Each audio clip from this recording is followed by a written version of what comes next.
कांग्रेस का प्रोटेस्ट नहीं है, ये कांग्रेस के गुंडे हैं, किराए के गुंडे जो देश के खिलाफ हैं। विरोध करने की आजादी है, बात रखने का अधिकार है, लेकिन क्या अब विरोध जताने का नया तरीका यही है कि देश में आयोजित अंतर्राष्ट्रीय स्तर के आयोजन में कपड़े उतारकर भारत की छवि उतारी जाए? एआई समिट जहां दुनिया भविष्य की तकनीक पर चर्चा कर रही थी, वहां कुछ लोगों ने भविष्य नहीं बल्कि विवाद का तमाशा खड़ा कर दिया। आखिर यह विरोध था या भारत की प्रतिष्ठा पर चोट था, यह आम जन तय करे। राष्ट्रीय राजधानी में आयोजित एआई इम्पैक्ट समिट के दौरान उस वक्त अचानक हंगामा मच गया जब भारतीय युवा कांग्रेस से जुड़े कुछ कार्यकर्ता प्रदर्शनी स्थल के अंदर पहुंचकर विरोध प्रदर्शन करने लगे। यह घटना शुक्रवार को हुई जब प्रदर्शनकारियों ने अमेरिका के साथ हुए व्यापार समझौते के खिलाफ अपना विरोध दर्ज कराया और प्रधानमंत्री नरेंद्र मोदी के खिलाफ नारेबाजी की। पुलिस ने इस मामले में करीब 10 लोगों को हिरासत में लिया है। इस घटनाक्रम के बाद भारतीय जनता पार्टी ने कांग्रेस पर तीखा हमला बोला। भाजपा का कहना है कि इस तरह का प्रदर्शन अंतर्राष्ट्रीय मंच पर भारत की साख को नुकसान पहुंचाने वाला है। ये यूथ कांग्रेस का प्रोटेस्ट नहीं है, ये कांग्रेस के गुंडे हैं, किराए के गुंडे जो देश के खिलाफ इस तरह की हरकतें कर रहे हैं। जब पूरा विश्व एआई समिट में भारत की ताकत को मान रहा है, माननीय प्रधानमंत्री नरेंद्र मोदी के विजन को सलाम कर रहा है, उस समय इस तरह की हरकत, तो ये वैसी ही हरकत है जैसे राहुल गांधी संसद में या संसद परिसर में करते हैं। क्योंकि राहुल गांधी का बयान जब जब आता है वो ऐसा महसूस होता है कि वो विदेशी ताकतों के हाथ में खेल रहे हैं, वो विदेशी शक्तियां हैं जो उनको चलाती हैं, और उसी का असर इन गुंडों पे दिखाई देता है। तो जो लोग अपने राष्ट्र के दुश्मन हैं वो इस तरह की हरकत करते हैं तो निस्संदेह इन पर कड़ी कार्रवाई होनी चाहिए।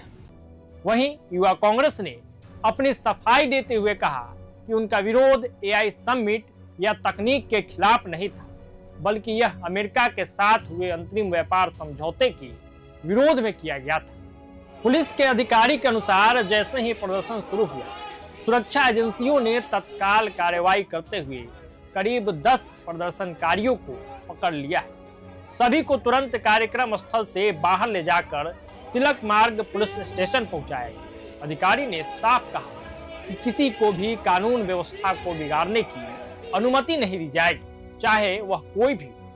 प्रत्यक्षदर्शियों के मुताबिक युवा कांग्रेस से जुड़े कार्यकर्ता हॉल नंबर 5 के भीतर अचानक मार्च करते हुए दाखिल हुए। उनके हाथों में या उन्होंने जो टी शर्ट पहन रखी थी उस पर प्रधानमंत्री मोदी और अमेरिकी राष्ट्रपति डोनाल्ड ट्रंप की तस्वीरें बनी थी।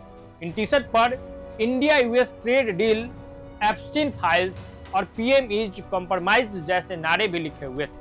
विरोध के दौरान कुछ कार्यकर्ताओं ने अपने टी शर्ट को उतार दिया, जिससे माहौल और ज्यादा तनावपूर्ण और शर्मनाक हुआ। इस अप्रत्याशित विरोध प्रदर्शन से वहां मौजूद लोगों के बीच अफरा तफरी का माहौल बन गया। कार्यक्रम में शामिल कुछ प्रतिभागियों और प्रदर्शनकारियों के बीच तीखी बहस भी देखने को मिली, जिससे स्थिति और ज्यादा संवेदनशील हो गई। इस पूरे मामले पर भाजपा प्रवक्ता संबित पात्रा ने कांग्रेस पर गंभीर आरोप लगाए। उन्होंने दावा किया यह विरोध प्रदर्शन कोई अचानक हुई घटना नहीं थी, बल्कि इसके पीछे कांग्रेस के शीर्ष नेतृत्व की योजना थी। पात्रा ने कहा कि यह सब राहुल गांधी, सोनिया गांधी और प्रियंका गांधी के मौजूदगी में तय किया गया और इसका उद्देश्य अंतर्राष्ट्रीय स्तर पर भारत की छवि को नुकसान पहुंचाना था।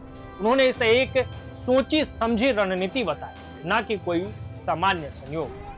हालांकि इस पे सवाल होना भी चाहिए कि जब अंतर्राष्ट्रीय स्तर का आयोजन, देश विदेश के लोग पहुंच रहे हैं, तकनीक पर बात हो रही है, वहां इस तरह का प्रदर्शन कितना सही है, कितना गलत है, ये आप सब तय करें। इस वीडियो में फिलहाल इतना ही। जुड़े रहिए प्रभात खबर के साथ। प्रभातखबर.com, विश्वास वही, रफ्तार नहीं।